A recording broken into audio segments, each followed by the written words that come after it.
Okay, so this is me, Rob. I think you all know me. And this is, I'm going to talk about the work I've made over the last 2 years, probably, and try and give a bit of an insight into what I think about, how I think, what I look at, how I make work. So I'll go to the first slide. This is a very small, actually probably about this size, little gouache painting I did probably nearly 2 years ago, based on a project that was set at Morley, called the Planets Project. And this was an idea of, if I was stood on the surface of Mars, this would be the horizon that I would see. Um, and I did lots of really terrible little studies of this sort of red, yellow, and sort of ochre-y sky, um, which weren't particularly interesting colours, but got me into this real interest of the horizon line and having that sort of little strip of something playing with the other colours. And anyway, before I show the next slide, I was scheduled to teach a Shinkole class, and I had various pieces of paper ordered in the drawer, and I was flipping through them all, and one of those chance sort of things where you have to be awake enough to realize that sometimes those wonderful little things you stumble across are actually sort of begging you to do something with them. Anyway, so I decided I would make a project of 50 images with Shinkole, and these are some of them. So I was just looking again at like playing with colors. These are quite small. The color bit is about 15 centimeters wide by about 20 centimeters high. So an artist who taught me, a guy called Tom Hammock, that some of you may know, very much into color, and he always used to talk to me about making things like little jewels or little sweeties. So I've always got that little thought in my head as I'm making stuff. And there's probably about 10 colors of paper I had, so I just worked around and worked with different colors, some dark, some light, some more sort of obvious, I suppose, horizons, some of them just looking at the color really and seeing how the color plays against each other, and then using the opacity or the transparency in this case of some of the papers, laying it across a black or dark. Some of them I've used different colors, but these two happen to be across black. And this sort of helped me think about getting more depth into the image and sort of more mood into the image, which I personally think these ones start to do, and they become slightly different. And then I wanted to talk about the fact that I don't ever have a sketchbook, but I make loads and loads of little studies, loads and hundreds of them, and loads of them get chucked in the dustbin. But I make absolutely loads, and I'm thinking about color a lot of the time, which I'll talk about in a minute. But these are some of the water pastel color studies I've done. So in a way, in effect, these are my sketchbooks, and then these are just watercolor studies that have a different quality, a softer. Um, these are really cheap watercolors, which you'll find later on as I speak. I got some good ones, and things became very different. But there's a sort of a mood quality and a loveliness to the brightness of the colors. Just have a look at the next. And as I said, I mean, for you, most of you know that I've spent many years now working as a printer for other artists, and I just wanted to show a few examples of some color work that I've been around. And for many years, this was actually sort of a hindrance to me, and it stopped me from making my own work because my head was so full of their stuff. So this is an Ian Davenport 3-plate etching that's rather large. I can't remember exactly how big it is. It's about 1.5 meters wide, I think. And it's just those colours sort of dancing around, and the idea of that sort of colour thing. And then obviously Damien Hirst spots, boring, but again the colours. I mean, the thing I really like about the colour, this one and the Davenport, is I do this little game where I think, right, I like that colour, but I want to move that one over there and this one over here, and move this, or move that spot there and this there. And I quite like that, and I like the idea of thinking. And even with the things I make, I spend a lot of time thinking and a very short time doing.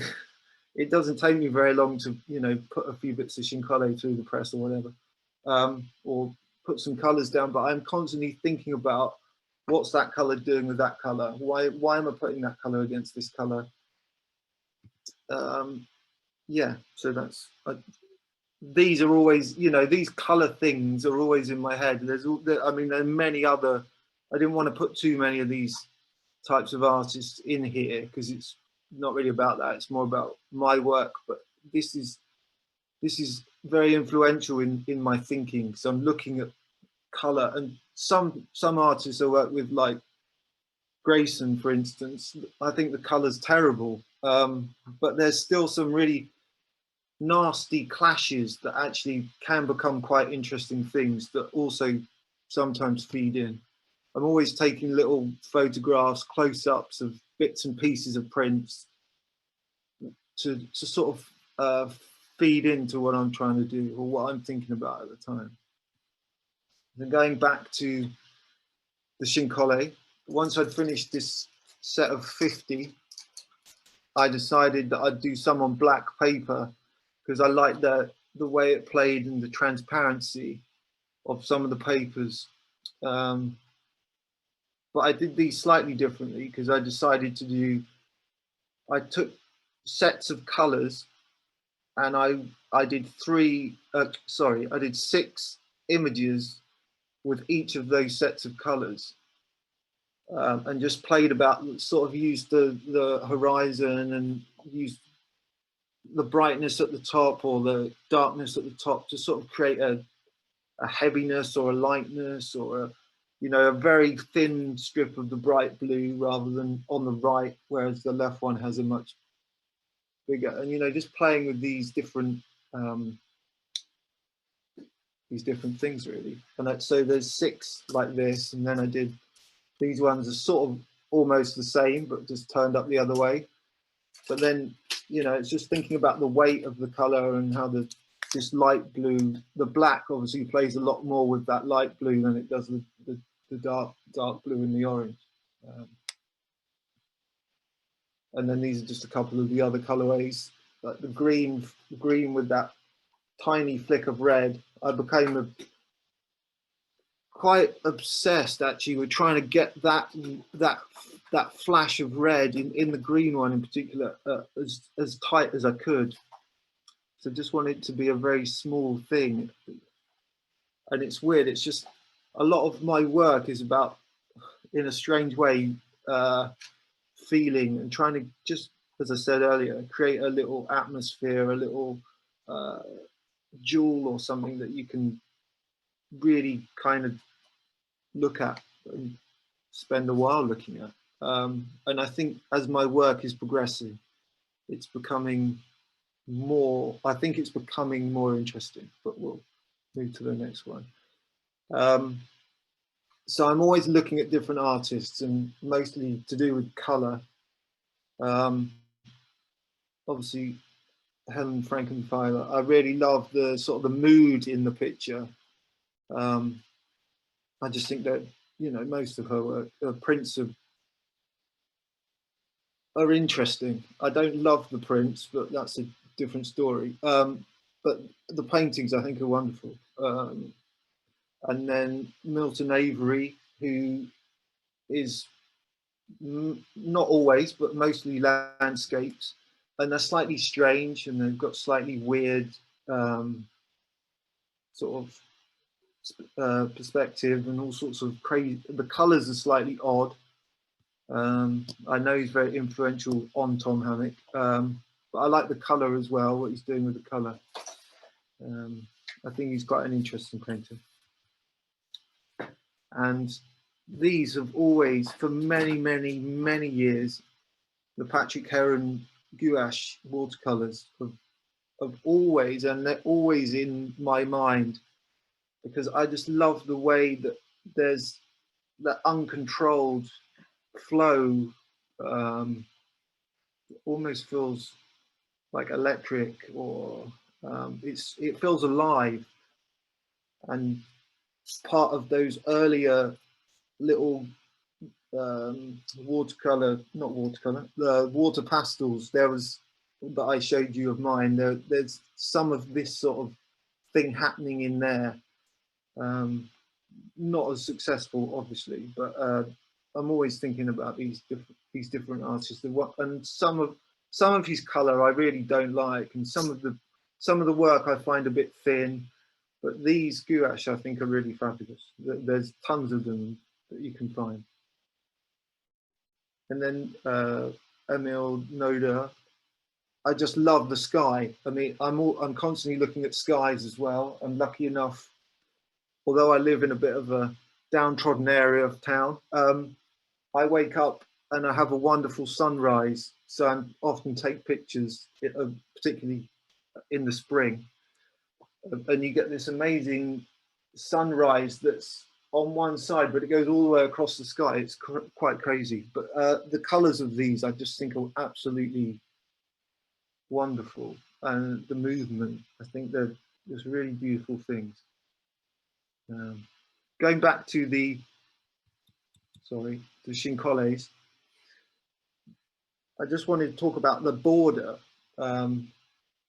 because quite often with the work that I make, I don't have a border. I go right to the edge, but with these black ones and the white ones, it felt very important to have that space to allow that little thing of color to sort of breathe and have a place to be calm and rested. So then I've now, whoops, here we go. So from the Shinkoles, and with all this work in my head, all these pictures, these fabulous little pictures and wonderful things by all these other artists, I decided to continue with Shinkole, but try and get some more mood going on. So I had some bits of copper kicking around in the studio that happened to be what I thought was quite a nice size. And again, they're similar size to the original Shinkoles. So these are 2 plate etchings with 3 pieces of Shinkole. This blue one obviously has got a dark blue on the top and almost a white color on the bottom. And then the one on the right hand side is, you can see it's almost a blackish. They're very super light spit bites basically. So it's just enough to give them something more than what the Shinkole does on its own. And then this blue one here, the bottom piece has got almost a white color again on the bottom. And I usually just give them sort of 3 or 4 hits with the acid. And what I did was every set of plates I had, I made 2 prints from it. So I did it one way and then turned it up the other way with a different set of colors and papers. And these are actually all, although because my photography is not very good, each time I used the plates, I did one on a cream paper and one on a grey paper. Although it's not very grey, it's more of a sort of a newsprinty. It's called newsprint grey, so it's got a slight creaminess to it. And again, just more of these. And while I was making these, I decided I'd spend a bit of money and buy some decent watercolors. and I started doing these very different watercolors that were much more moody, and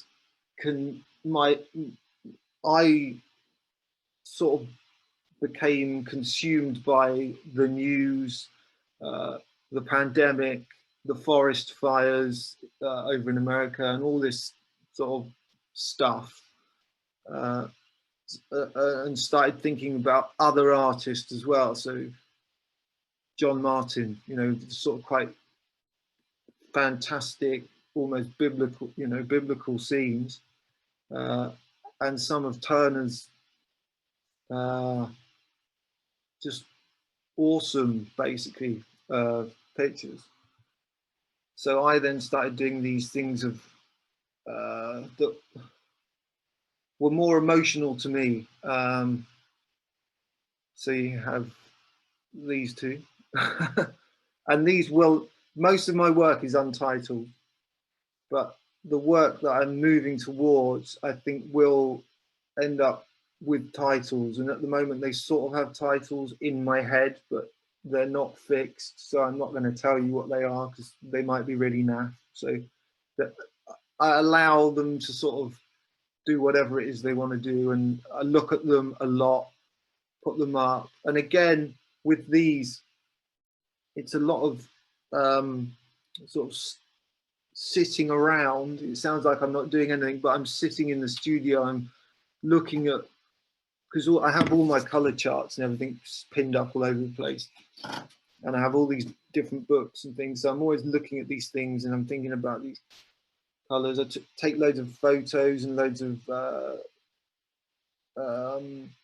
like screenshots of pictures off of Instagram of various things, and forest fires. So these ones are actually, I think, sort of relatively obviously taken from some of those pictures, but they're obviously abstracted to some degree. I think that might be the end of my pictures. So that was very short and sweet, but there we go.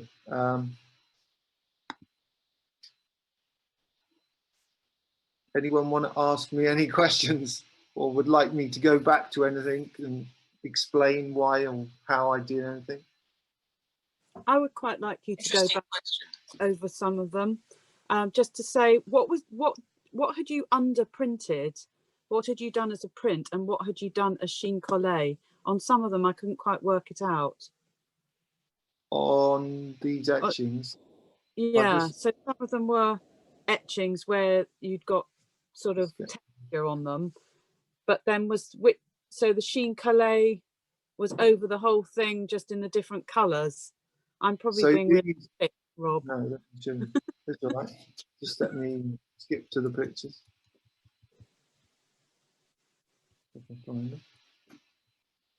So these ones here, I'll go through them all quickly. So the one that's blue and orange has got it's got a light blue sheen collé on the top, a light orange in the middle, and then a dark blue at the bottom. And then I've put a darker blue spitbite on the top, an orange, sort of a warm red in the middle, and almost a white on the bottom section. And then the one on the right hand side is a bright yellow sheen collé that's sort of knocked back with the orange that sits across it, a darkish red in the middle there, and then on the bottom it's just a purpley sheen collé with what looks like black, but it's not black. It's a dark purple printed, and these two are the same set of plates, just printed the other way around. Yeah. And then these ones, again, you got a light-ish blue on the top with a darker blue spitbite across it, and then you got a very, very light blue in the middle with a sort of a mid blue on the spitbite, and then this bottom bit's a very dark, almost grey blue coloured sheen collé with don't think it's quite white. It's white with a touch of blue on the spit bite. That's got that very sort of soft feel to it. So they're all in a way they start similar to the original, the earlier Shinkoles, but then the spit bite is just what's giving it a bit of depth. Hopefully, I mean that's what I'm trying to do with them. This one's very bright yellow, just purple and orange, and then warm red, and that's an orange, I think, on the bottom. But these are all made on copper, so I have to be very careful not to lose the brightness of the color. That's just about wipe. If you wipe very gently, you can just about get away with it. And they're very small editions, they're only 5. Because I don't want to print loads of prints and have them sat in a drawer for years. Just rather print a few and get rid of them. Yeah, so they're all done that way. They're sort of, in a way, quite simple. And when I'm doing the spit bite, I'm not really trying to make it do anything in particular. I'm just trying to give the plate some sort of mood so that it will take that Shinkole somewhere else. So that's how I did those. It gives it the texture. Yeah. Oh, thank you.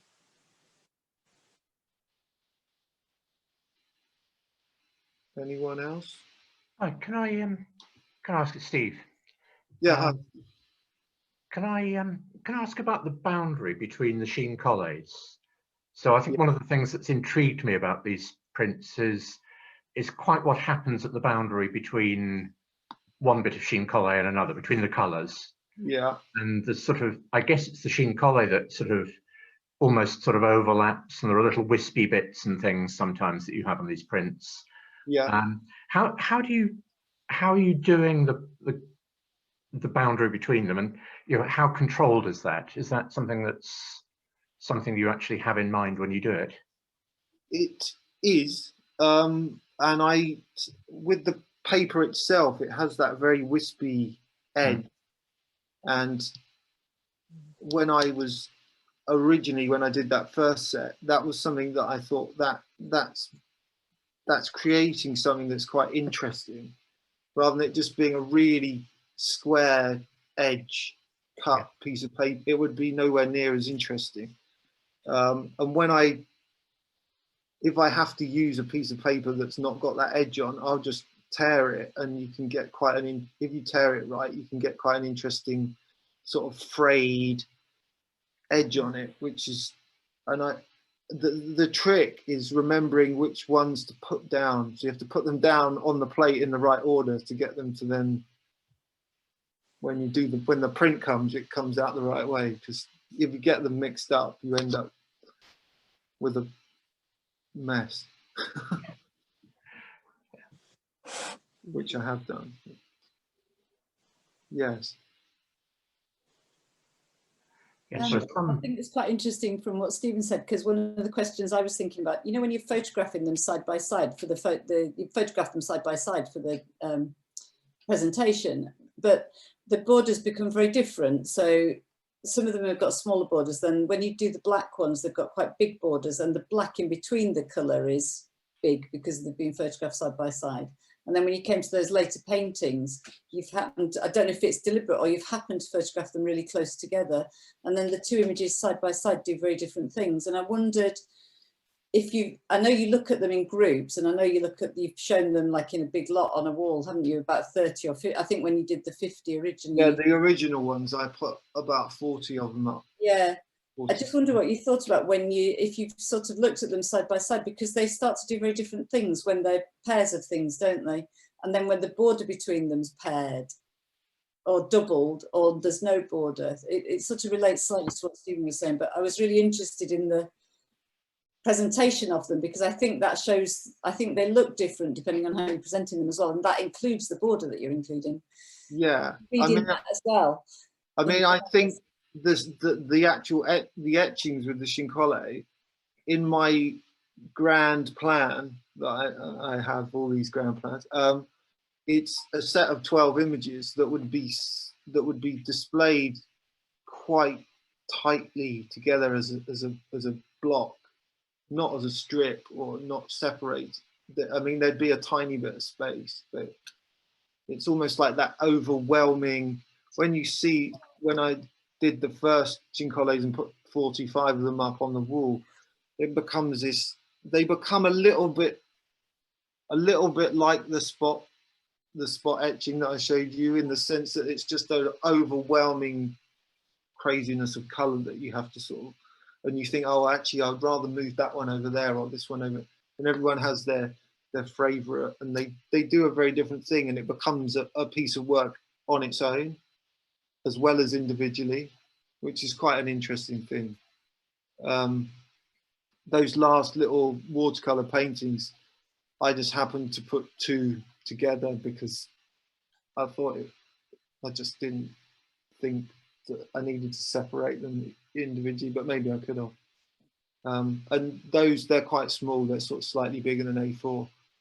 And again, they're sort of almost like source, at this point, they're like source material that's going to turn in, because I've started doing some bigger ones that I haven't got any pictures of, but the bigger ones become something more that you can not walk into, but that you can become more involved in.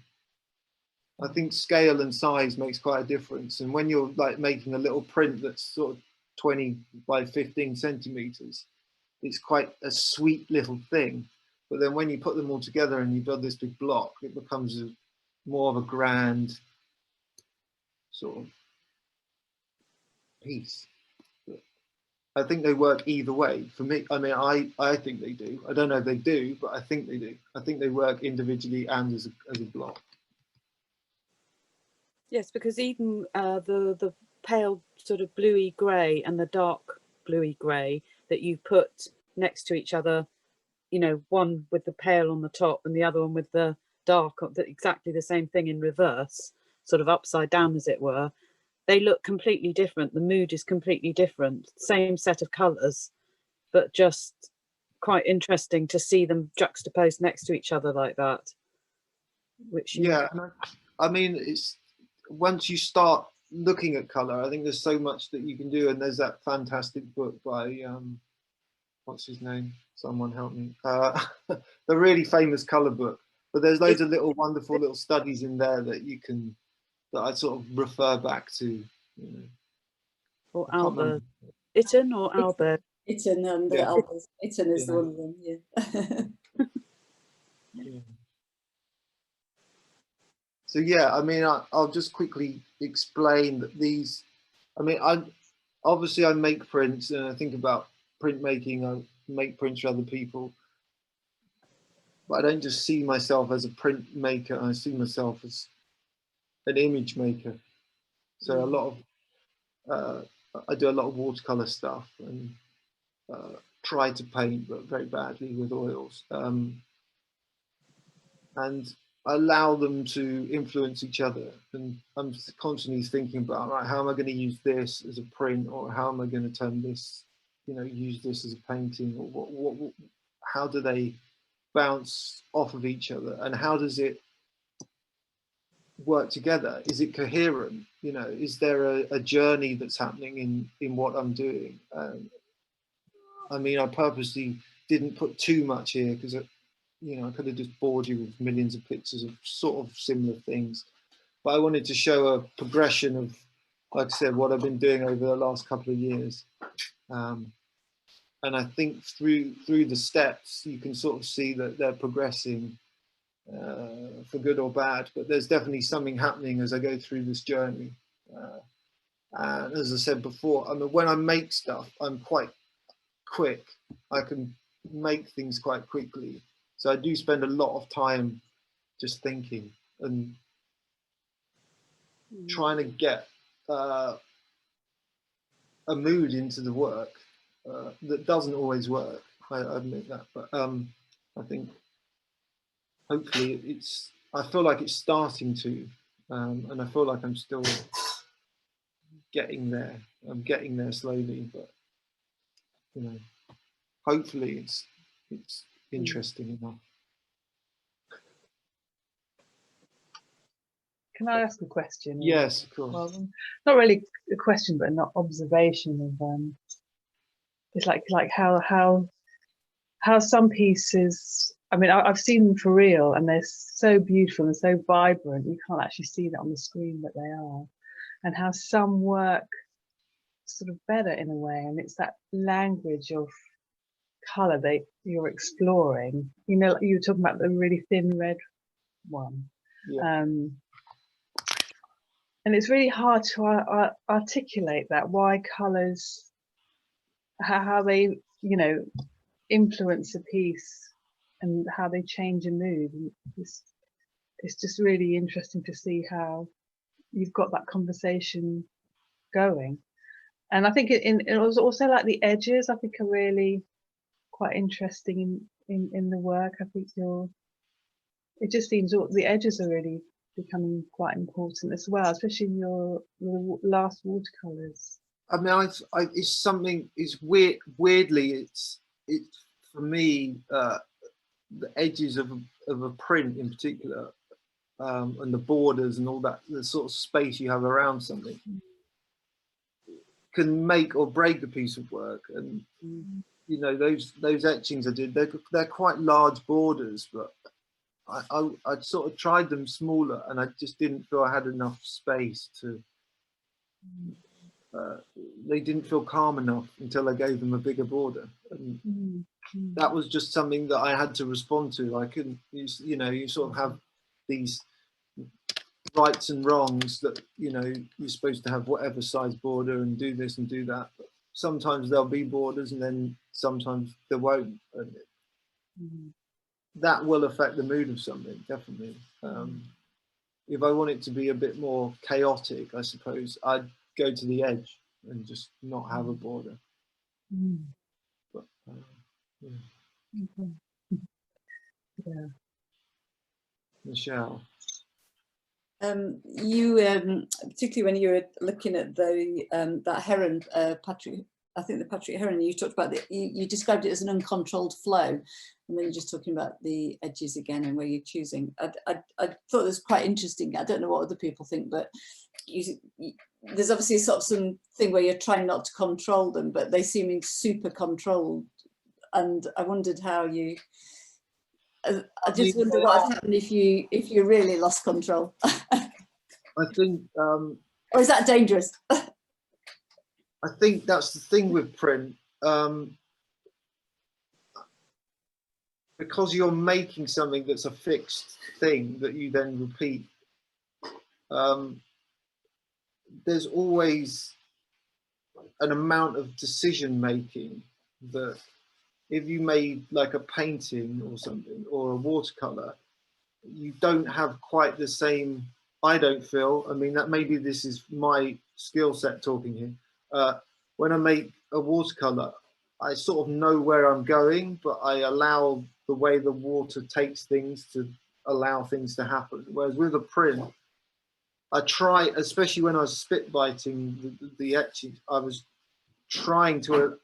I was sort of slapping it on and kind of hoping it would, allowing it to move around a bit and not be too tight. Obviously, when you put a piece of flat paper behind it that's got a vivid color to it, it does give it a sort of a, and you're choosing a border and you have this and you have that, and it's all really thought out. It's not, I think that is something that happens in print, unless I started to make mono prints, having that. Even if you make a mark that looks like it's really, you know, doing something, you've still thought about that and you've placed it and you've etched it and you've put a carborundum down or whatever it is you've done. That's a decision and an informed. You can go, actually, I don't like that, but you can scrape it off, or you can add a bit more, or whatever it is you need to do, and you can proof and proof and proof and proof, so you've got it where you want it. Whereas with a one-off little watercolor, or whatever else, you kind of make the mark and you allow it to do its thing. And as I said earlier, sometimes they work and sometimes they're just a total mess, so you just chuck them in the bin. Or I keep them for a while and look at them, and there's usually something in there that's interesting that I'll then maybe refer back to and I don't know, come back. Just yeah, there's definitely a tightness in some form to what I do. But I kind of hope there's also a little bit of freedom in some of it. And I think the way I'm going to move is going to be a bit. I'm going to be using less Shinkole. I mean, you can see there's a movement away from it. But, I think it's a good place to hang my first works on, and then move and sort of push things away.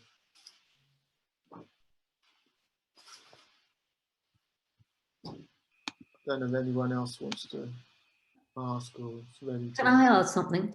Yeah, of course. Are you moving towards the idea of lapping the spit bitten plates?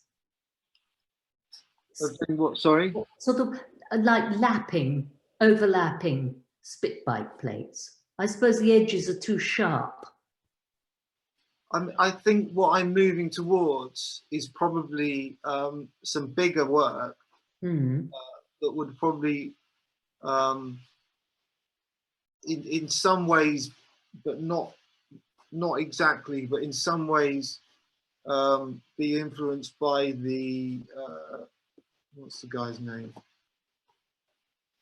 Howard Hodgkin prints, Sugarlift and Carl Brundon. And I think the newer works, that's where I'm thinking they're going to move towards.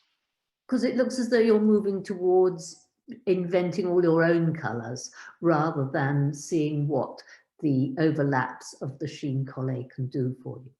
Yeah, I mean, that was just a really nice it's a good place to start. Starting point, I think. And there were things in that I found really interesting. I wanted to explore it and wear it out, and I think I did that. That's why I decided pretty early on that I was going to do 50 and then stop. And then I did the black ones that I felt were different enough because I'd set myself a different thing that I was exploring in those ones. And then I sort of made some spit bite, and then I just thought, well, it makes sense to carry on this journey of the Shinkole. But I think I'm not done with it completely, but I think some of the new stuff is going to be bigger, more physical, have more texture going on and stuff like that. And that's where I'm hopefully going to move towards. Have you looked at Rothko, Rob? Because your pictures remind me a lot of Rothko, and his is obviously much bigger, but the sort of textures between the different shades and things, there's something similar. I have, but it's not something that I think about. I'm more interested in landscape painters, actually. And I just think there's the fact that you've got almost like 3 sections. You know, some of his have got many more, but some of them have those 3 sections. But, he's there, but he's not someone I really look at particularly. All the people I've shown you are the people I'm more interested in, and that I think feed what I'm trying to do and where I'm trying to get to, more than Rothko.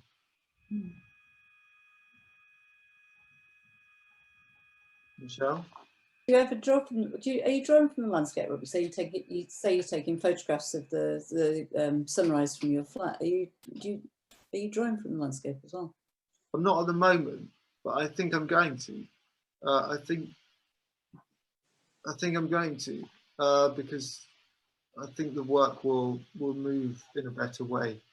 I used to draw a lot, and I did keep sketchbooks, and I've still got loads of them. And it did feed in, and it did feed into what I was doing back then in obviously very different work to what I do now. But I think I will go back to drawing. So I think drawing is the foundation of all of this stuff, you know. Because what I've started to do now is make little tiny like thumbnail studies before I then do something. So I've got an idea of, and it seems to hold together a bit better, I think. When I just do stuff, sometimes it gets a bit, like I say, I mean, many of them will go in the bin anyway. But, you know, I probably throw away, and I think this is something that a lot of artists don't do. I probably throw away as much as I keep. And I think that's a good, you know, I hang on to them for a bit because I think it's useful to sort of look back at stuff. But I'm not like, I mean, a lot of the artists I work with, they'll keep everything they make and they'll sign everything they make because they think it's fantastic. But I think to cut a lot of work is a good thing, and it's healthy, and it's what we should all be doing, really. Sometimes I'll start work and I'll know it's not very good in terms of print. I might be making something and I'll just be like, this isn't working. So I don't force it. I know that's different from what other people do, but that's just how I work. I'm quite happy to sort of let something disappear, go away, and sort of chuck it in the dustbin. But not, I want to sort of live with it for a while because it might give me something that I can then use later on. Can I just say, I think it's really easy to be sort of discouraged, and you know, doing something that you really don't think is very good, or you don't like it, or it didn't turn out the way you want, chuck it in the bin and sort of feel bad about it. But you know, the thing that you do about, okay, I'm just going to keep that because that could be the basis of something that might turn into something I'm really happy with or move me forward into another direction, is actually a much more sort of encouraging way of looking at it, really, isn't it, than sort of putting yourself down for having failed, you know, which is something very easy to do about your work. I've never been someone that, I mean, I've remade plates before and I've reworked plates before, and some of them have worked and some of them haven't, but I'll never spend ages and ages on slogging through something, because quite often, sort of fairly early on, I'll get a sense of whether I think, you know, it might not be working, whether I think it's working or not, and I'll either carry on or stop. And like I said earlier, most of the stuff I make it doesn't take me that. I like to think a lot and look at colors and sort of soak all that stuff in and think about the horrors of what's going on or whatever it is, and allow that to sort of set a mood for what I want to do. And then I'll do something quickly and it either works or it doesn't, and I'll sort of go, okay, that's good, that's bad, you know, and look back on it, rather than go, right, I've started this, I have to keep going. And I always work in sets, as people probably know, so I'm always making like loads of different things at the same time. So I think when you've got an idea of doing a set, like the etchings is a set of 12, if one of them isn't very good, it doesn't matter. You can sort of go, all right, I've got 10 more or whatever it is. Whereas if you're working on one piece and one piece only, it becomes more precious by the nature of it. You know, you think, oh, I've only got this one thing, it's got to be good. So yeah, I just do loads of stuff. I have loads of things on the go.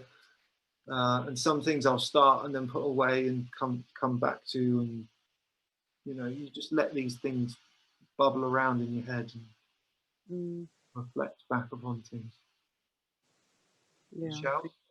Well, it's just something really good in that, isn't it? Because you've got more than one thing on the table. You can sort of, when you're struggling with it, you can go away and then come back to it. I mean, I know Claire works like that. Like you were saying the other day, Claire, you know something and then it's not working, you put it to one side and then you come back to it later in the day or at another time. Then sometimes it becomes easier, doesn't it, to sort something out. So I agree with that. It's a sort of way of working.